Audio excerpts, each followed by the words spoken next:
Avoid करने का मतलब ये होता है, यंत्र को आपको अपने घर में स्थापन करना है, पूजा स्थान में नहीं, जहाँ आपका धन धान्य होता है वहाँ पर उसको स्थापन करना है। अब आप अपने स्थान पर बैठे रहेंगे, 15-20 मिनट और लगेंगे हमें। ये जो कार्यकर्ता हैं और जिनके पास बैग है, उन बैग वालों को वो पैकेट देंगे, महालक्ष्मी पैकेट, जो कि अपने आप में इससे ज़्यादा प्रभावयुक्त और प्रयोग है, वो प्रयोग संपन्न में करवाऊँगा उनको प्रयोग। इसलिए मैं केवल 5-7 मिनट बाद वापस आऊँगा। 10 मिनट में मैं सोचता हूँ कि 10-15 कार्यकर्ता आकर के और जिनके बैग लगे होते हैं उनको पैकेट दे देंगे। आ गया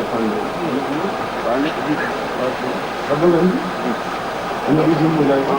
तब तक तुम भजन करोगे और आपको उठेंगे नहीं आप।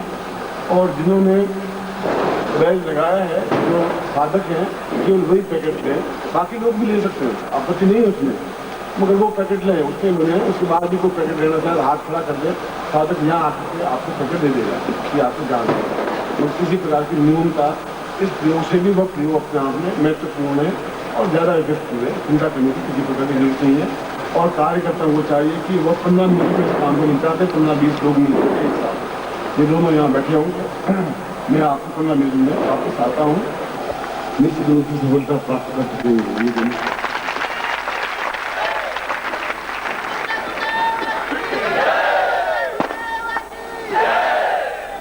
आप लोग अविच्छुद हैं, रोज रात को 8-9 बजे तक पूरे सो जाते हैं,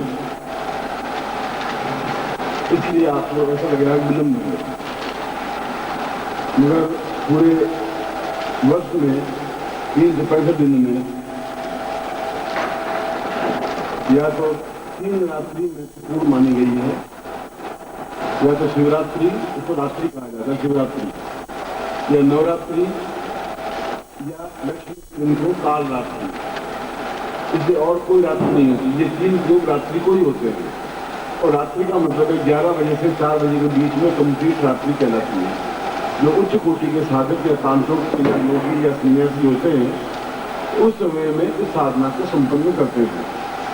और इस साधना में सीधे मंत्र का प्रभाव सीधे जीवन में पड़ता है, क्योंकि आपका घर कौन सा है, इस पृथ्वी पर आपका कोई घर नहीं है। इसलिए घर नहीं है कि आज आप दिल्ली में, कल आप पटना में रहेंगे, परसों आप बाराबंकी में रहेंगे, फिर आप अमेरिका में रहेंगे, क्योंकि घर महत्वपूर्ण नहीं है। महत्वपूर्ण है आपका शरीर, जहाँ आप जाएं वहीं लक्ष्मी आपके साथ रहते हैं। इसलिए शरीर को ही पूरा घर बना दिया जाता है, शरीर को घर की आकृति देकर के उसमें लक्ष्मी को स्थापन कर दिया जाता है। इसलिए वह व्यक्ति जहाँ भी रहेगा, आज मान लो मैं जोत में हूँ, कल को मेरे से बम्बई में मुझे उठना पड़े, तो ये तो इस घर में लक्ष्मी स्थापन हो गई, फिर वो मेरा घर देखा रहेगा। इसलिए आप जहाँ हैं वहाँ लक्ष्मी रहे। इसलिए घर को इस प्रयोग में घर को ही लक्ष्मी, मतलब देह को लक्ष्मी घर बना करके और उस घर में पूर्ण लक्ष्मी को स्थापित किया जाता है। और लक्ष्मी शतअष्टोत्तर लक्ष्मी कहलाती है। शतअष्टोत्तर लक्ष्मी का मतलब है 108 लक्ष्मी। जो लक्ष्मी एक ही है और उसके कई रूप है। स्त्री तो एक ही होती है, 2 हाथ 2 पाँव 2 कान वाली, और एक स्त्री को हम बहन कहते हैं, एक स्त्री को पत्नी कहते हैं, वही वैसी उसको प्रेमिका कहते हैं, वैसी स्त्री को माँ कहते हैं। चारों और तो रूप में कोई अंतर नहीं है, चारों की 2 आंखें, 2 हाथ, 2 पाँव, 2 एक जैसी शरीर आकृति है।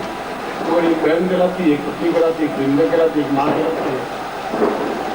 ठीक उसी प्रकार से लक्ष्मी का मूल स्वरूप तो एक ही है, उसके अलग अलग धर्म है। विद्या लक्ष्मी है, यह धान्य लक्ष्मी है, धरा लक्ष्मी है, विद्या लक्ष्मी है, कीर्ति लक्ष्मी है, आयु लक्ष्मी है, पुत्र पौत्र लक्ष्मी है, धन धान्य लक्ष्मी है, समृद्धि लक्ष्मी है। और उसका संबंधित स्वरूप है वह अपने आप में महालक्ष्मी है, इसलिए उसको महालक्ष्मी कहा गया। महाशब्द के बारे में पाणिनि ने कहा है कि संपूर्ण काम या तो इच्छाया महालक्ष्मी तुम्हें वचन, जो संपूर्ण मन की इच्छाओं को पूर्ति कर सके उसको महालक्ष्मी कहते हैं। जो मन की धान्य से धन से संबंधित इच्छाएं तो और भी कई तरह की होती है, मेरी क्या सन्यासी होने की है, बट लक्ष्मी नहीं कर सकती। भौतिक दृष्टि से हमारे जीवन में जो कुछ न्यूनताएं हैं वो है,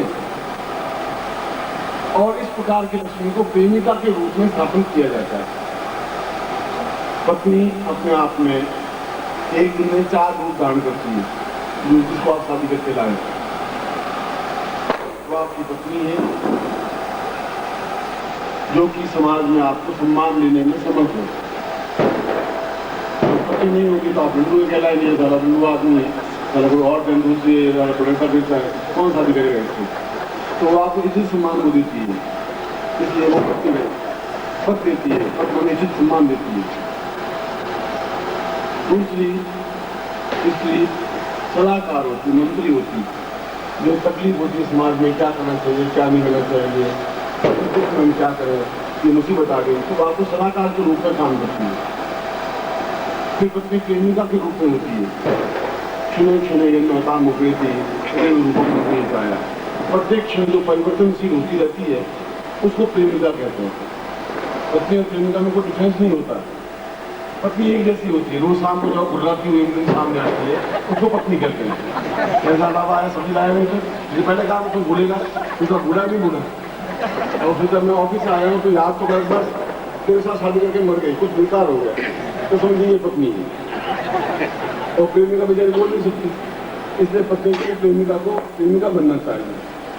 प्रेमिका बने, एक स्त्री प्रेमिका, आप प्रेम कर रहे हैं, 8 साल कर रहे हैं और कुछ पुराना नहीं पड़ रहा है, और रोज आप चुप चुप के मिल रहे हैं, बाग बगीचों मिल रहे हैं, पेड़ के नीचे मिल रहे हैं, टेलीफोन से मिल रहे हैं, लेटर लिख के मिल रहे हैं, तू उठे कुछ दावा लिया तो पीछे गली में आना, मैं वहाँ आऊँगा, लंबा सड़क खेल करके 8 साल तक। और शादी हुई 3 साल के बाद आपका आकर्षण खत्म हो जाता है उस लड़की से।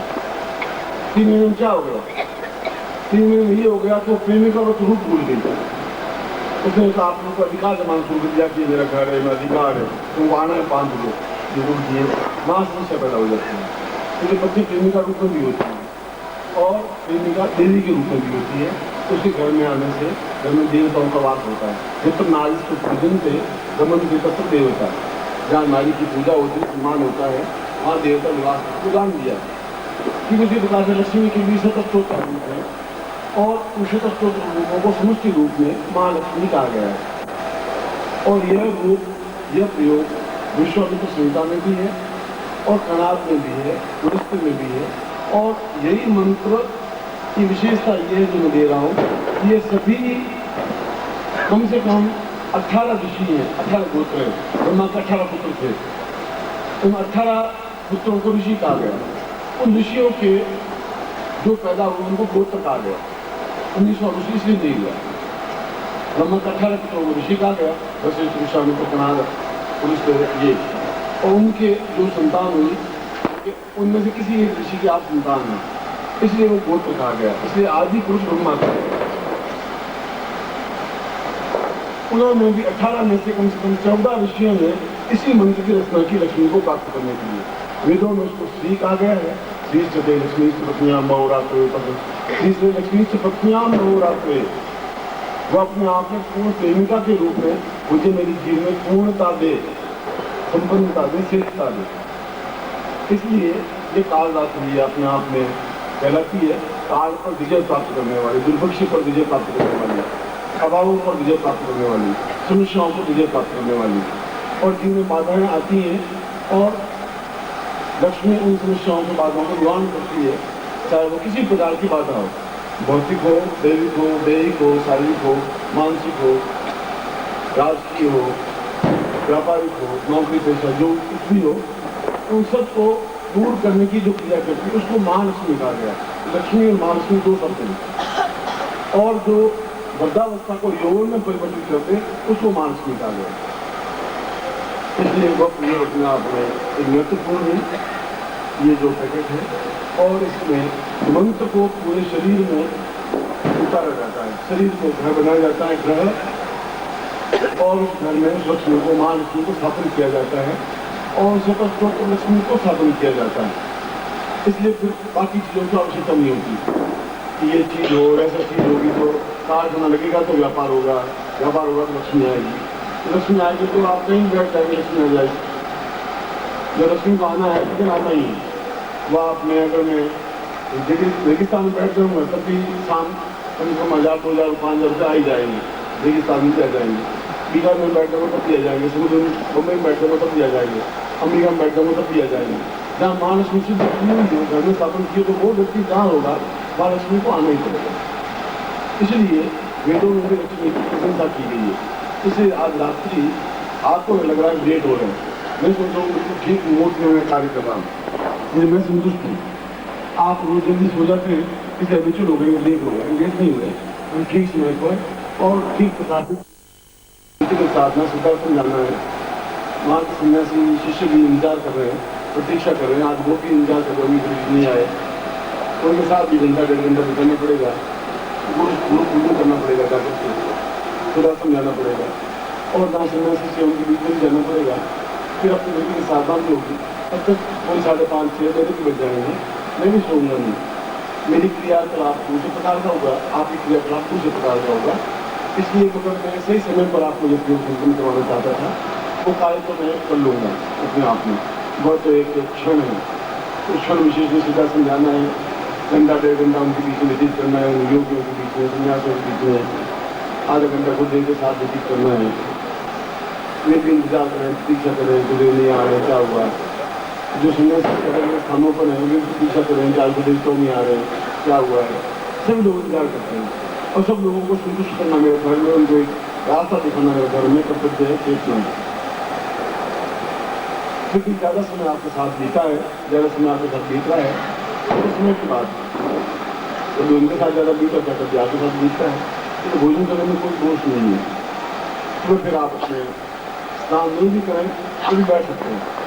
मेरी व्यक्तिगत राय में सुबह आप स्नान नहीं करें तो जैसे पूजन के बाद माला कर दें, माला करने के बाद प्रयोग करवा दूंगा, प्रयोग करवाने के बाद में स्नान करें वो ज़्यादा उचित रहेगा।